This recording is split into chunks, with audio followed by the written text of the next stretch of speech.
আজকে বিএনপি বাংলাদেশের সবচেয়ে জনপ্রিয় দল। বৎসরের পর বৎসর রাস্তায় সংগ্রাম করেছি, জেলে গিয়েছি বারবার। এই সাহস যোগাইছি কিন্তু বেগম খালেদা জিয়া।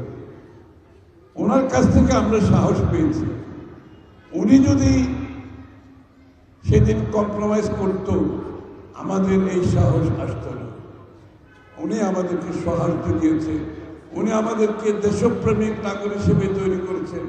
উনি স্বাধীন সার্বভৌম দেশের পক্ষে আমাদেরকে দাঁড় করিয়েছে। তাই এই মহিউদ্দিন আলী যখন আমাদের ছেড়ে চলে গেছেন, উনি কিন্তু একটি বড় জিনিস এই দেশকে দিয়ে গেছেন, সেটা হচ্ছে স্বাধীন সার্বভৌম বাংলাদেশ।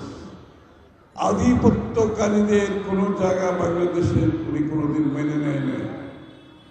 উনি গণতন্ত্রের ব্যাপারে কোনো সমঝোতা করেন নাই। বাংলাদেশের মানুষের স্বার্থের জন্য কোনো সমঝোতা করেন নাই। তাই আজকে ওনার জন্য বাংলাদেশ জাতীয়তাবাদী দল, ওনার জন্য, ওনার ধারায় জনাব তারেক রহমান বাংলাদেশের সকলের কাছে গ্রহণযোগ্য নেতা হিসেবে পরিচিত হয়েছে। জনাব তারেক রহমান সাহেব যখন এসেছেন, আপনারা দেখেছেন একই অবস্থা। কোটি কোটি মানুষ রাস্তায় গিয়েছে। কেন? এই পরিবারের ত্যাগের কারণে।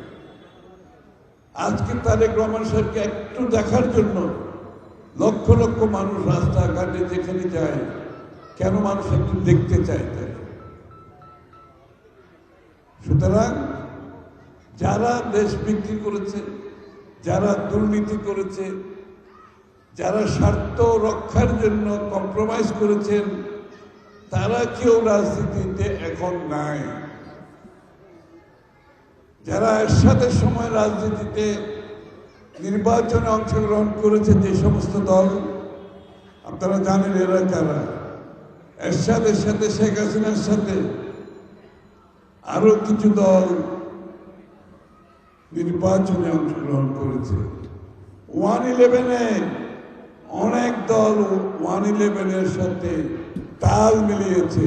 আপনারা জানেন এরা কারা। কিন্তু বেগম খালেদা জিয়া করেন নাই, বিএনপি করে নাই। তাই আজকে বিএনপি বাংলাদেশের সবচেয়ে জনপ্রিয় দল। সবচেয়ে জনপ্রিয় দল বিএনপি আজকে এই জন্যই, কারণ আপনাদের হৃদয়ে স্থান করে নিয়েছে।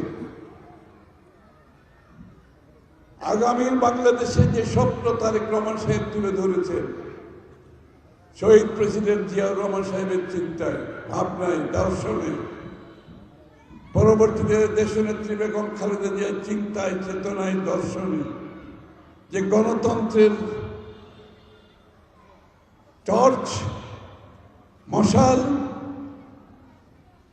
শহীদ প্রেসিডেন্ট জিয়াউর রহমান সাহেব বেগম জিয়াকে দিয়েছেন, বেগম জিয়া তারেক রহমানকে দিয়েছেন।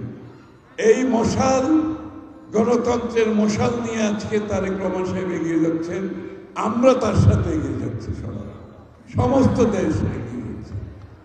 এর কোনো বিকল্প বাংলাদেশে আর নাই।